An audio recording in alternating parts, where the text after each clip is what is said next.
parle.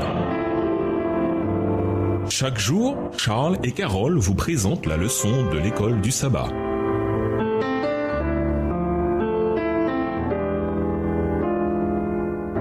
Bienvenue dans votre émission Dieu nous parle. Nous voilà à la leçon 11 allant du 5 au 11 mars. Pierre et le grand conflit.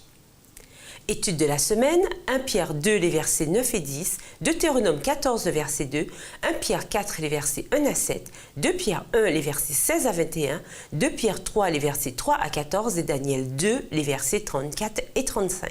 Verset à mémoriser. Vous, par contre, vous êtes une race élue, un sacerdoce royal, une nation sainte, un peuple racheté, afin d'annoncer les vertus de celui qui vous a appelé des ténèbres à son admirable lumière. 1 Pierre 2, verset 9. Les écrits de Pierre regorgent de références au grand conflit. C'est peut-être parce qu'il savait mieux que la plupart combien il est facile de tomber dans les pièges de Satan. Il était donc profondément conscient de la réalité de la lutte.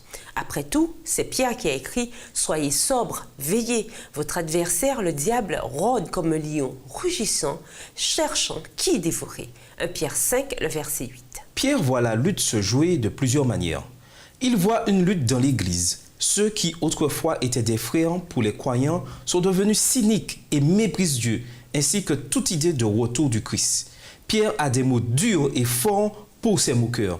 Car si l'on doit perdre la foi en la promesse du retour du Christ, alors quelle espérance reste-t-il?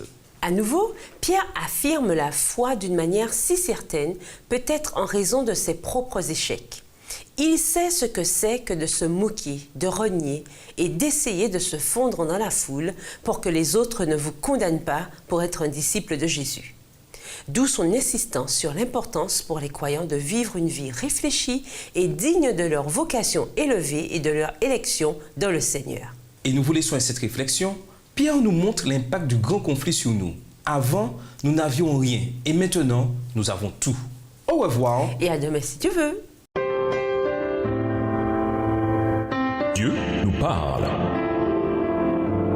Chaque jour, Charles et Carole vous présentent la leçon de l'école du sabbat.